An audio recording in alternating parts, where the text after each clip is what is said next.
Estamos de vuelta. ¿Me permite decir algo antes de entrar ya en profundidad?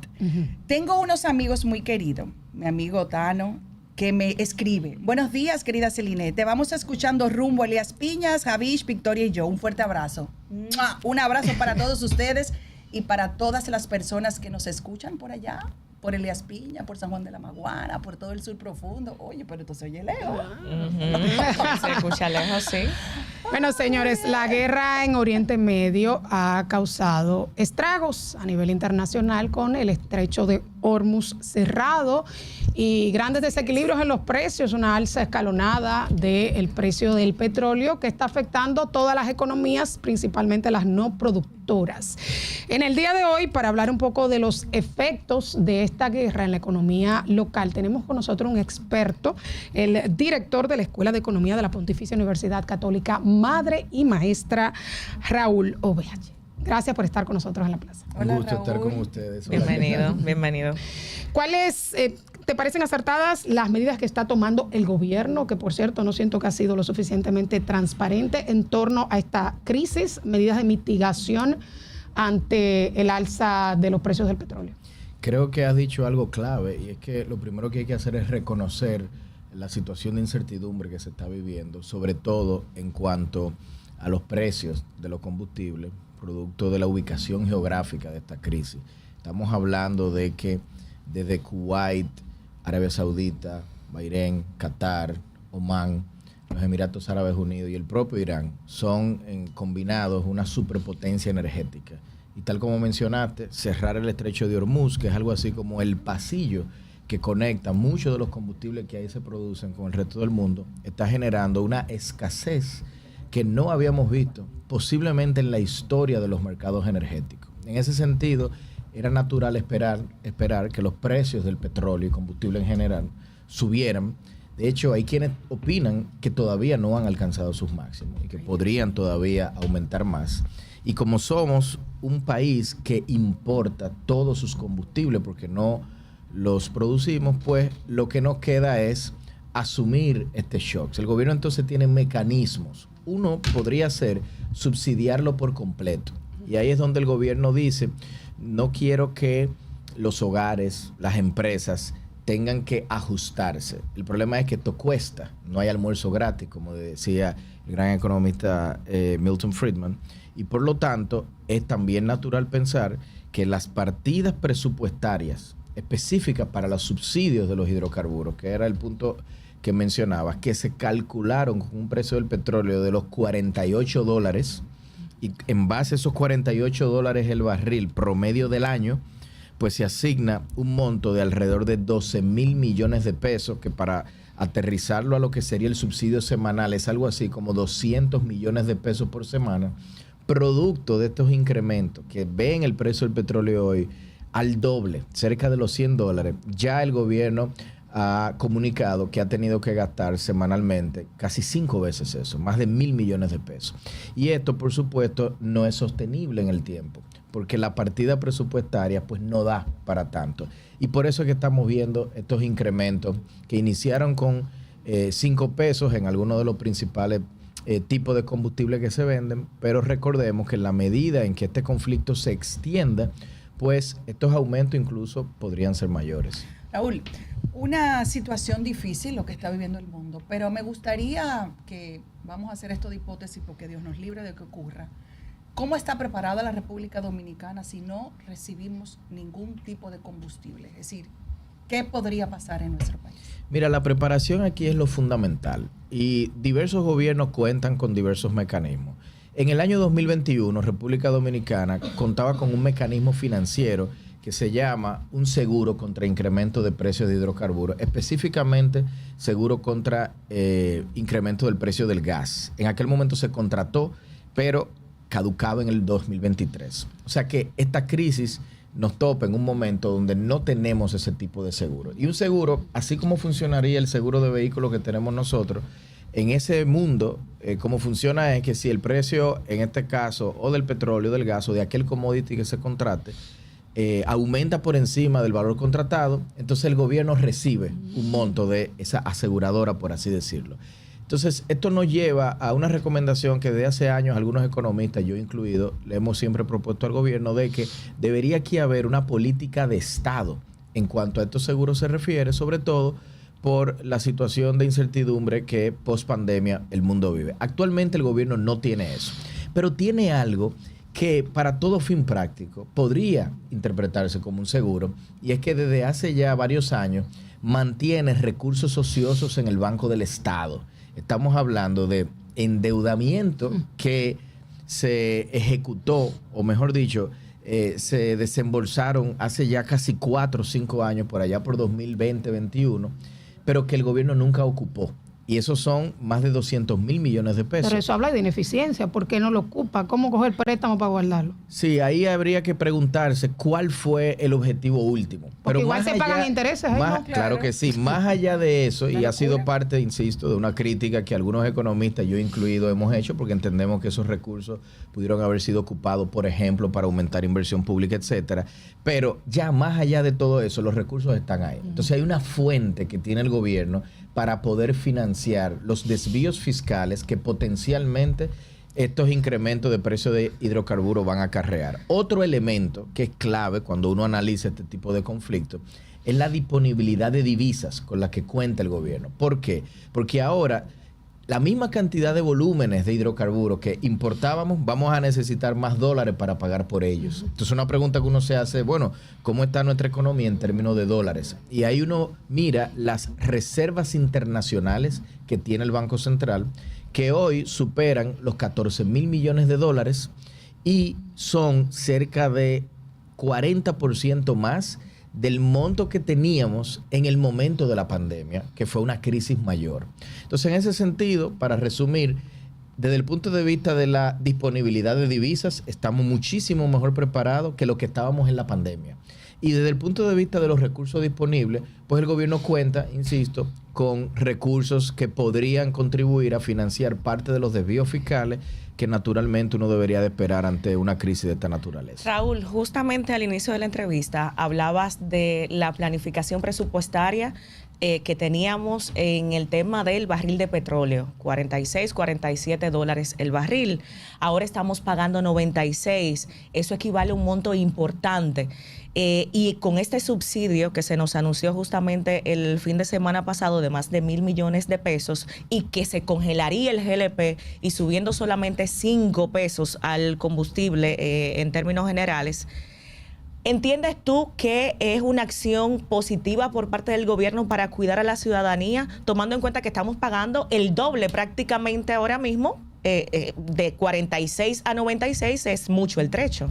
Claro, pero fíjate, en lugar de que estemos pagando el doble de los combustibles, como tú bien mencionas, es un incremento marginal. Claramente, las familias de menores ingresos son las que se van a ver más afectadas. Entonces, en ese sentido, yo creo que es un buen momento para que el gobierno reconozca que durante años haber congelado los precios de los combustibles, por cierto, congelarlos implica mantener un subsidio. En este país donde no somos productores, ese tipo de políticas acarrea costos fiscales enormes, número uno. Número dos, es un subsidio indiscriminado porque las familias de alto ingreso también reciben el beneficio igual que las familias de muy bajo ingreso. Entonces, hay que reconocer que cuando se incrementa el precio ahora de los combustibles, como el gobierno ha anunciado, es como una forma de tratar de suavizar el golpe en materia fiscal que impone este choque.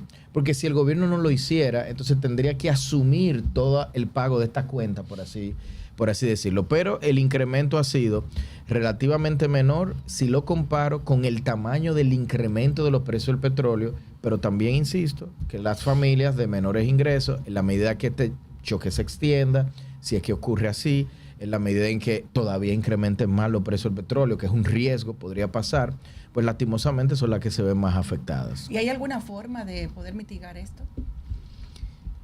Mira, más que mitigar, yo te diría, y ya el gobierno lo está haciendo, o sea, en el momento en el que el gobierno realiza estos incrementos, está tratando de mitigarlo desde el punto de vista de su déficit fiscal. No, pero yo hablo, como tú dices, la diferencia de las clases sociales. Es decir, el rico va a pagar lo mismo que está pagando Tendría una que persona desmontar pobre. el tipo de subsidio generalizado que tiene y comenzar a hacer subsidios focalizados. Eso implicaría que los de mayor ingreso, la clase media, tendría que asumir la carga y que aquellos que están en la distribución más baja de ingresos, pues asumirían menos. Raúl, los países desarrollados ya anunciaron que van a liberar reservas para mitigar los precios. La OPEP dice que va a aumentar la producción. ¿Qué tanto esto puede mitigar el alza de los precios? Vamos a hacer entre todos un ejercicio de aritmética un poquito desagradable para poder entender si esa pregunta que hace, que es fundamental, podría contribuir a mitigar todo esto. A nivel mundial, diariamente se consumen cerca de 100 millones de barriles de petróleo, todos los días. Y de esos 100 millones, por el estrecho de Hormuz, que como bien mencionabas al principio, es ese pasillo por donde los barcos transitan desde el Golfo Pérsico hasta el resto del mundo, salen alrededor de 20 millones. Por lo tanto, en principio, están atrapados cerca de 20 millones, el 20% de ese consumo global. Cuando la Agencia Internacional de Energía y sus 32 miembros dicen que van a poner a disposición 400 millones de barriles, la pregunta que hay que hacerse es, pero ¿y en frecuencia diaria cuánto es eso?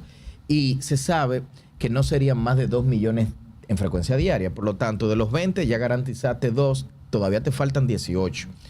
¿Qué pasa con otras alternativas para encontrar o cerrar esa brecha? Bueno, Arabia Saudita y los Emiratos Árabes Unidos tienen unos oleoductos que permiten pasar el petróleo sin necesidad de transitar o navegar vía Hormuz. Y entre ambos posiblemente se podrían agregar 4 millones de barriles de petróleo diarios adicionales. Entonces ya el problema no es de 20, sino que identificamos 6, todavía tenemos un problema de 14. Y eliminar las sanciones de Rusia. Si eliminan las sanciones de Rusia, que ya anunciaron que por lo menos lo que ya salieron. ahí quizá puede conseguir medio millón y no más, porque ya los rusos de por sí estaban entregando parte de ese petróleo a través de lo que le llaman el Shadow Fleet o la flota sombra. Pero entonces todavía tenemos un problema de casi 15 millones. Asume que hay destrucción de demanda, que se consume menos, producto de esta desaceleración de la economía en alrededor de 2 millones, que fue lo que ocurrió hace ya casi una década. Pues todavía tienes un problema de casi 12 millones que no están en el mercado. Y nosotros nunca habíamos tenido, desde el punto de la oferta, una brecha de 12 millones de barriles de petróleo diario. Eso quiere decir que si este conflicto no se resuelve a corto plazo, ese nivel de precio que hoy tenemos en $100, créanme, no es un reflejo de un faltante de 12 millones de barriles. Todavía esto es un reflejo de que los mercados creen y entienden que este va a ser un conflicto limitado y que, como diría un buen dominicano, se le va a buscar la vuelta. Pero si ocurre que esto se extiende en el tiempo, esos 12 millones de barriles se constituirían, y aquí voy a citar la palabra del presidente de la Agencia Internacional de Energía, como el mayor shock de oferta energético de la historia. Tú sabes que este fin de semana el Banco Central publicaba las estadísticas de remesas que ha recibido la República Dominicana. Y dentro de este informe se arrojaba de que han disminuido aproximadamente un 9.6%. Y dentro de este informe la justificación estaba justamente en el aumento de los precios del petróleo, porque evidentemente los dominicanos que se encuentran, en el caso de Estados Unidos, que es donde tenemos más dominicanos que envían remesas, pues si se les encarece la vida, envían menos remesas. Pero además de eso, tomando en cuenta que por el estrecho de Hormuz pasa la quinta parte del combustible, que el 80% va a China, que nosotros recibimos muchísimo de China, ¿en qué entiendes tú también que podría impactar? Porque hay una parte de comercio también que se encarece. Tiene toda la razón, y ese punto que hace es muy importante, porque aquí en este tipo de shocks se acarrean lo que se llaman efectos de segunda vuelta, no solamente el directo con el incremento del precio del petróleo. Tomemos el caso, como mencionas, de lo que importa República Dominicana del sudeste asiático. El hecho de que hay buques atrapados dentro de Hormuz te ha reducido la oferta global de buques, de contenedores. Entonces es natural pensar que el precio de transportar bienes a través de buques alrededor del mundo va a aumentar, como ya lo ha estado haciendo. Entonces, todo lo que importa República Dominicana desde el sudeste asiático, de repente se va a volver más caro para traerlo y va a tomar más tiempo para llegar. Además, consideremos que algunos países, por ejemplo, la India, recibe desde el estrecho de Hormuz cerca de la mitad de su combustible. En el caso de China, eso puede ser el 15%. Aunque tienen reservas estratégicas esos países, la realidad es que podríamos ver también encarecimiento de los propios productos que esos países generen y nosotros importamos. Entonces, ¿cuáles son algunos de los sectores que podrían verse afectados? Lastimosamente, el sector de la construcción, donde poco más del 40% de todos sus insumos viene de esa zona. Entonces, esto podría llevar a un choque, un nuevo choque de costos de materiales de construcción como un efecto de segunda vuelta producto de esta crisis. O sea que, sin duda, hay que identificar este mapa o espectro de riesgos y que en función de eso, pues las autoridades puedan comunicarlo para que la población esté al tanto y establecer las medidas mitigantes, porque no es que no vamos a poder, como en ningún otro país, o sea, no somos exportadores, somos importadores de petróleo, nos va a golpear, pero hay un rol sin duda para la política pública de que nos golpee lo menos posible. Economías como la de Estados Unidos, ¿cómo le afectará esta situación? Mira, le afecta menos, y te doy un ejemplo, y le afecta menos porque son productores ellos de combustible, y también fíjate que ha aumentado el precio del petróleo, pero el precio del gas, que es relevante para la República Dominicana, no ha aumentado tanto. Y aquí quiero aprovechar y hacer una aclaración, porque a veces se confunde y hay personas que dicen, bueno, pero nosotros no traemos el petróleo de Oriente Medio.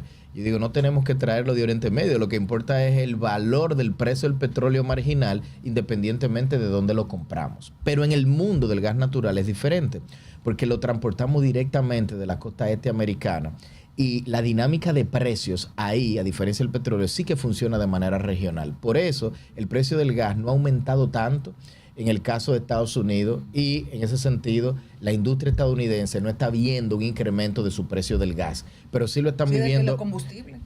Pero no del gas, insisto, pero sí entonces del precio en la bomba de gasolina.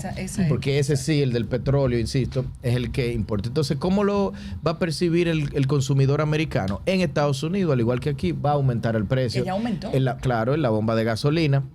Posiblemente las tasas de interés en Estados Unidos, que de por sí ya estaban elevadas, pues la Reserva Federal, que se reúne este miércoles, que es el Banco Central estadounidense, para decidir sobre el futuro de las tasas de interés, y previo a esta crisis se anticipaba que durante el año podían quizá reducirla en una o dos ocasiones, quizá producto de esta crisis se postergue esa decisión y las tasas queden un poquito más altas por más tiempo. Ahora, a nivel de las potencias globales, nos afecta a todo, pero Estados Unidos claramente la economía donde se va a ver menos afectada.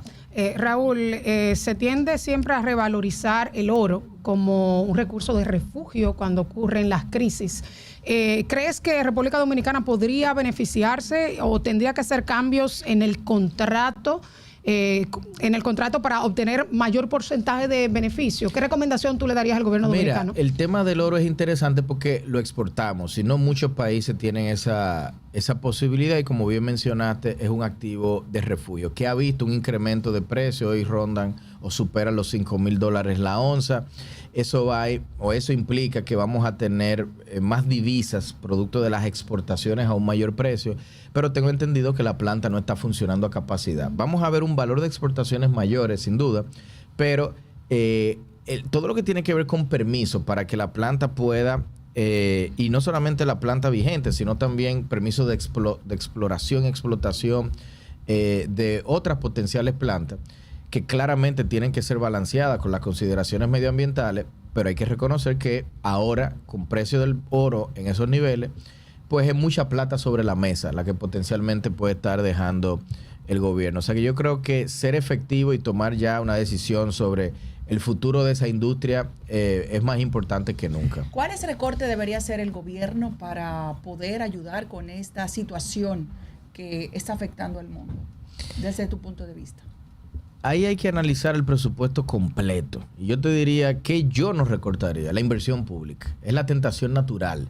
Recortar el gasto de infraestructura, que de hecho en una situación como esta, el que más, de por sí es bajo, pero es el que más te puede contribuir a compensar la caída de la demanda privada que esto puede generar. Luego, desde el punto de vista de los subsidios, yo creo que es una muy buena oportunidad para que las autoridades hagan las paces sobre cuál es su visión de desarrollo relativo a las políticas de gasto corriente que tiene. Porque entregar subsidios generalizados a toda la población en diferentes partidas que hemos visto, a veces, recuerdo en Navidad le llamaban la brisa navideña, todo ese tipo de gastos. Fíjense que en momentos como estos es que uno se da cuenta por qué pudieron haber sido irrelevantes o mejor dicho, no importantes, y mejor prepararnos para los periodos de vaca flaca. Entonces, siento que el gobierno debería aprovechar esta oportunidad para, mirando hacia adelante, hacer un ajuste en sus políticas de gasto corriente y también, insisto, ya diseñar una política de Estado sobre protección o seguros de precio del combustible, algo que debo reconocer que el ministro de Hacienda, Magín Díaz, en su charla ante la Cámara Americana de Comercio, dijo de manera explícita que era algo que el gobierno iba a incorporar. Hemos hablado mucho del rol del Estado, pero ¿cuál sería la función del sector privado en una situación como esta? ¿Qué se podría hacer? Sobre todo porque nosotros tenemos una proyección de crecimiento económico para este año interesante y esto definitivamente podría marcar un punto de inflexión. Esto es un shock mayor y tenemos que reconocer que el escenario inicial que se tenía, que no contemplaba este shock en términos de crecimiento, donde el Fondo Monetario tenía identificado un crecimiento de alrededor de 4,5%, nuestras autoridades hablaban de un crecimiento de 4%, hay analistas independientes que entendíamos que podíamos andar más cerca de un 3,5%. Todos estos escenarios ahora tienen un sesgo hacia la baja, en función de qué tanto vaya a durar este conflicto. Entonces, el rol del sector privado en ese sentido es ajustarse a este shock, y en ese ajuste seguramente van a haber incrementos en la mayoría de los sectores de, vamos a decir, su línea de costos en sus estados de resultado y de gastos. Y hay que ver entonces cómo van a compensar para que no se deterioren los márgenes que eventualmente son los que terminan generando PIB. Y hay que prepararse de nuevo para un año, lastimosamente, de una economía que no va a poder recuperarse a la velocidad que hubiésemos querido.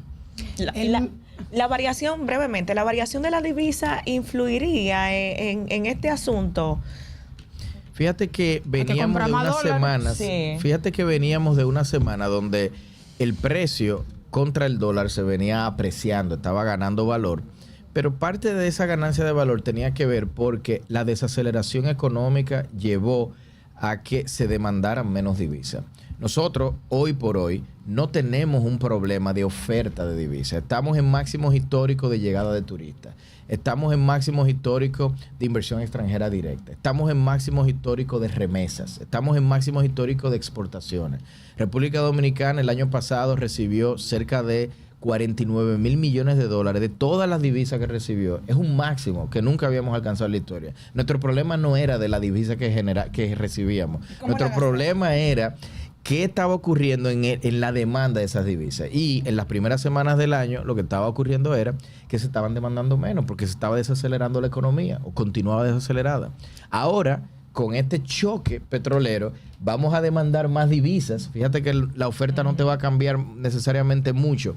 El problema es que vas a demandar más divisas por la factura petrolera, porque para la misma cantidad de hidrocarburos necesitas más dólares. Y eso te va a presionar a un cambio de tendencia hacia el alza, la depreciación cambiaria. Pero como dije antes, el Banco Central hoy cuenta con la mayor cantidad de reservas internacionales de su historia y siento que está mejor preparado incluso que en la pandemia para poder navegar esto. El ministro de Hacienda y Economía, Magín Díaz, habló de la eliminación de algunos impuestos anacrónicos. ¿A qué crees que se refiere?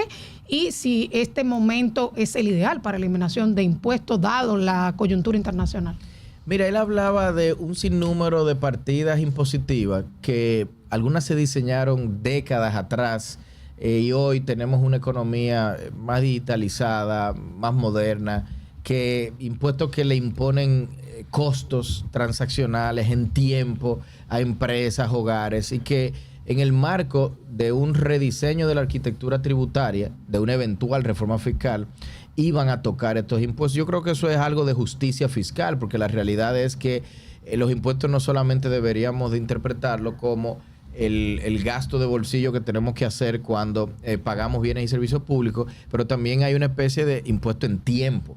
En el mundo, por ejemplo, de la construcción, la permisología es el equivalente a un impuesto regulatorio, porque es tiempo. Y entonces yo creo que a lo que aludía el ministro es que estos elementos de ineficiencia que traía el sistema y que quizás durante años han estado ahí, no se le ha prestado la atención debida, pues lo van a estar estudiando para reducirlo, algo que me parece una medidas en la dirección correcta. Raúl, vamos a hablar un poco de la reunión que van a tener hoy en la frontera. ¿Eso qué significa? ¿Qué tú crees que está ocurriendo? ¿Una reunión de alto mando? Mira, no estoy al tanto de los detalles de esa reunión y prefiero no opinar de los elementos que no conozco, pero todos sabemos de la situación delicada que se vive en nuestro país vecino, las presiones que se están recibiendo a nivel migratorio y me imagino que hay elementos ahí que eventualmente se van a tener que seguir gestionando. Hay muchas especulaciones sobre este encuentro que se va a tener el día de hoy, sobre todo con la parte del comercio y cómo podría afectar esto, el intercambio entre República Dominicana y Haití. ¿Cuál sería ese impacto en base a bueno, tu proyección?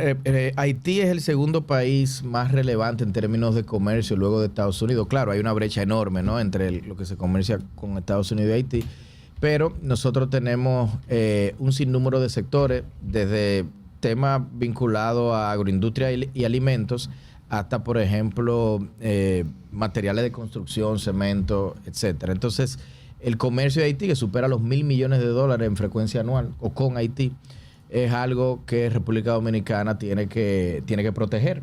Y sin duda, también en la frontera, por ejemplo, en el área más cercana de Dajabón, hay inversiones de dominicanos en territorio haitiano, donde hay más de 15,000 trabajadores en una zona franca que todos conocemos, la de Codevi, y también eso es